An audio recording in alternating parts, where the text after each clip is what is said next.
Family and fellow soldiers, I'm the Professor, and this is the moment of truth. The Olympics may be over, but the effery it kicked off continues. Can you believe that there are actually people trying to defend this mess? And yes, it's the usual suspects, people whose profiles look like the UN, nothing but foreign flags. The Olympics decided that they were going to showcase breakdancing as an Olympic sport, but they couldn't give a satisfactory explanation as to why they felt the need to do it, though when you look at how things actually went down, you see exactly what it was. How do you have Lithuania and Japan being the finalists for Olympic medals for a form of art that began in the United States? At no point was breakdancing ever a competition. It was a form of partying, but that's the whole point. This is a cultural war that's taking place, a real one, not the phony ones that the Republicans try to argue about. The attempts to erase Black Americans has been ongoing for several generations now, and what we see happening at this point is supposed to be the culmination of it. Before you can eliminate a group of people openly, especially in a society that's supposed to be a liberal democracy, first, what you have to do is you have to lay the groundwork for how, we're not really getting rid of them.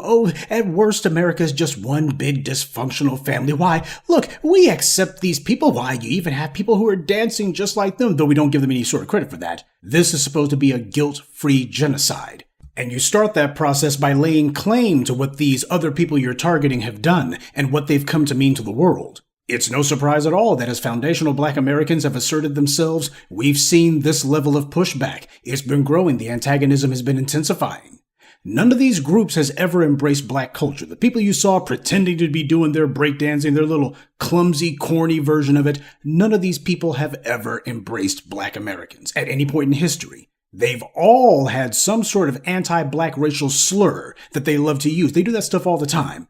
So if you're going to have these other groups out here pretending to be breakdancing, make sure you have a video screen or subtitles on the screen that show all of the anti-Black racial slurs that these particular individuals like to use. That's the part that needs to be said. Because we can show you chapter and verse how Black Americans are attacked on a daily basis by the very people who are sitting here trying to stand like us, who are trying to dance like us, trying to sing like us. That's because at the end of the day, originality cannot be duplicated. Everybody covets it. This is why the lie about Hispanics creating hip-hop is so insulting. Don't you know that from New York to New Mexico, from California to Miami, there's been all kinds of anti-Black racism practiced by these immigrants from Latin America, and they continue it when they immigrate to the U.S. When it comes to anti-Black racial slurs, they're leading the charge on that one. You can look at their home countries, and all of them have a number of characters, a number of TV shows, a number of social traditions based on open, blatant, egregious anti-Black racism. They are unapologetically anti-Black. They call us every name in the book. You have entire Black neighborhoods that routinely get attacked by these Latin American gangs. And nobody seems to want to make too much hay about it. I've talked about it on my channel. A number of Black media people have done so, and yet the white media pretends as if it doesn't go on, and these very groups, they pretend as if it doesn't go on either. When it comes time to go to the Olympics, or when it comes time to do some sort of high-profile media event, they need something that's actually going to be relevant. You can't dance salsa or Tejano for the people in front of the camera. That ain't going to work. Not if you're trying to make a name for yourself. So they copy us, because everybody does. Yet they'll be the first ones to attack our music. Doesn't matter if it's in New York, DC, anywhere else. They call our music jungle music and all the rest of it. And yet we have people who are trying to say that these same antagonistic forces created the very Black music and art forms that they've traditionally attacked. And the white media made it a point to present Asians as being the so-called Olympic breaking stars. Have you seen how these Asian hair salons treat Black customers? Or how Ed Blum had the open, widespread support of various Asian groups when he mounted his phony college racial discrimination fraud lawsuits that he was putting out there? This is the reality. This is what's been going on. And as for Eastern Europeans, remember when immigrants from Poland and the Baltic states came to the U.S. and settled in places like New York, Chicago, Minnesota, Philadelphia, they were and remain some of the most anti-Black racists in the Midwest. And all these groups understand the rules of racism. And rule number one is you have to sign on to the devil's bargain to attack Black Americans. That is an absolute requisite for white supremacy because that is the foundation of the racial hierarchy that white supremacy put in place. And these other groups, they've signed on to it. Sure, they may not have a place at the top of the racial pyramid, but under white supremacy, they've been guaranteed that they won't be relegated to the bottom. It's an artificial, manufactured racial pyramid, but it's one that they depend on. Black culture is the most vibrant on the planet. Nothing else even comes close. Everyone imitates us because we're the only people who are truly comfortable in our own skin, literally. And we're the only ones who speak with our own voice, who have embraced ourselves. We're original. We have distinguished ourselves, and our cultural contributions have been acknowledged, however grudgingly, as being the best. And you don't have 10 different versions of the best. Other groups who try to identify as an ethnicity other than what they are, or by being a model minority, at the end of the day, they understand the reality. You know, it reminds me of a movie that I saw many years ago, The Count of Monte Cristo. It had Guy Pearce and Jim Caviezel in it. Guy Pearce played the part of some French nobleman, and Jim Caviezel was basically this lowly serf who got abused by Guy Pearce all the time. And at the beginning of the movie, Guy Pearce challenges his lowly serf servant, Jim Caviezel, to a fencing duel. He was actually getting ready to have the guy thrown in jail. And just before he does that, Jim Caviezel asks him, "Why do you hate me so much? What have I done that you hate me for?" And Guy Pearce's character says, "Because I'm not supposed to want to be you." Now, that's a work of fiction that speaks to a very real truth. This is the foundation of the love-hate relationship that all of these other groups have with Black Americans. Sure, they hate on us 24/7, they denigrate us, they question and in fact impugn our very right to exist, and at the same time, because of the fact that we got the pulse, they also look and say, man, we can't outdo those guys, we can't duplicate what they've done. That's what it is, a love-hate relationship. They can't stand us, and at the same time, they wouldn't know what to do without us. This is what's going on here. Everyone uses us as their frame of reference for everything. Whenever they talk about any sort of issue of substance or style, they have to refer to us, because even under the worst oppression in human history, even under a centuries-long struggle, we have made more history than anyone. Opportunists don't make history. They can only swing on the coattails of those who do. But what they're doing at the Olympics is no laughing matter. Cultural appropriation is the first step to literal genocide. When the colonizers and those aligned with them lay claim to what you've done and what you are, then it gives them room to say that when they eliminate you, why, that was just some sort of misunderstanding. It certainly wasn't based in malice. Why, look at how much we like dancing the Dougie. That's what they're doing. That's how you carry out a genocide that you can then turn around and claim wasn't intentional. You can pretend to have clean hands. And if you want to see the other side of this equation, there was a white woman from Canada who did a pole vault in this year's Olympics, and then immediately afterwards, she stepped off the cushion and then started twerking on the turf. She got the bronze medal for her pole vault, not her twerking, though considering that breakdancing is now an Olympic sport, twerking probably isn't far behind.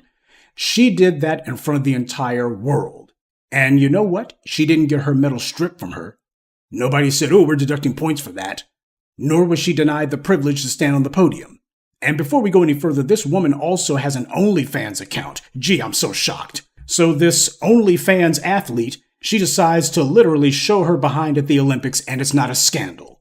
In fact, the white media is busy splaining and treating it as just, oh, how cute and transgressive she is, how naughty, or they're just ignoring it altogether. But what they're not doing is, they're not coming down on her. They're not demonizing her.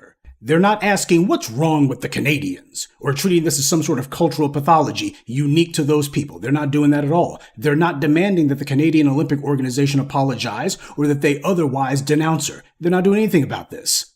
Now, the white media tries to downplay and minimize Newman's display by calling it a celebration. That's how you know that the white media, as usual, they put their heads together to get their talking points straight. These guys coordinate all the time. This is another example. Oh, we're not going to be sitting here casting aspersions on it, saying that, oh, it was lewd, or it was otherwise indecent or unsportsmanlike. Instead, it's a celebration. It's a celebration. And yet, with all of these white media headlines and stories that they run about it, you notice how they don't have any pictures of her showing her wiggling her bony behind. Oh, they got pictures of her, but not showing her actually twerking. Now, what does that tell you? What that tells you is, yeah, they're going to try to sit here and whitewash it, but they're also not trying to glamorize it either. This is not necessarily something they want to become habit-forming. She did it. They couldn't cover it up. So it's a matter of, well, she's white, so we're not going to scandalize her for it. We only do that with black athletes. We only do that with black people. But we're also trying to contain how far this spreads, so we're going to go ahead and laud her in the headlines, but we're not necessarily trying to glamorize and promote more of this. She's white, and that being the case, her image must be protected. So apparently this is just good sportsmanship in this case. Now, can you imagine what would happen if the individual who did this was black? It would be wall-to-wall coverage, all kinds of phony outrage, treated as the Olympic equivalent of Janet Jackson's wardrobe malfunction. That's what it would be. So, while we got breakdancing on the one hand, ridiculous as that is, we also got twerking going on and being ignored. The Olympics sure have come a long way since the days of Tommy Smith and John Carlos. A long way down. But it just goes to show that under white supremacy, nothing happens in a vacuum. It also shows that anti-black racism, which is the foundation of white supremacy, is indeed global. It's not just the U.S. pushing this. You have the entire international community who have united behind the goal of appropriating black culture. And everybody knows where that's going to lead. When you have a breakdancing competition and the finalists are Lithuanian and Japan, that's how you know the fix was in from the jump. Black athletes are the reason that people tune into the Olympics, specifically to see black American athletes. Not a brag, just a fact. What are the competitions in the Olympics that drive the most viewerships? Track, specifically running, and basketball. It's like the Academy Awards. There may be a ton of categories, but there's only two that people actually care about. Best Picture and Best Actor/Actress. Everything else is just there to fill time until you get to the next commercial. It's there to pad out the running time so they can stuff in more advertisements. But what we're seeing is white supremacy learned a long time ago how to monetize anti-black racism. And they've been practicing that ever since. Now, since nobody else is going to call this out except for us, we got to make sure that we continue to do so. Continue to keep this in people's minds. Don't let this just become some flash in the pan. Make sure that people understand that this mess is going on. You're going to be seeing more of it, but people can't understand it unless you let them know how long it's been going on, what its roots are, and what the intent is behind it. Because while you'll have the foreign flags and the domestic bootlicks who try to say, oh, it's just an Olympic competition, it's not that important, you and I better understand that when it comes to anti-black racism, it is definitely not a game. Good day, and be one. I'd like to take a moment to mention some of our contributors. Cheryl Tate, Gordon Gates, Joseph Isaiah, Nah-G95, and Calvin Bridges. Salute to them and thank you to everyone for listening, liking, and sharing this message. Black empowerment only exists because of you.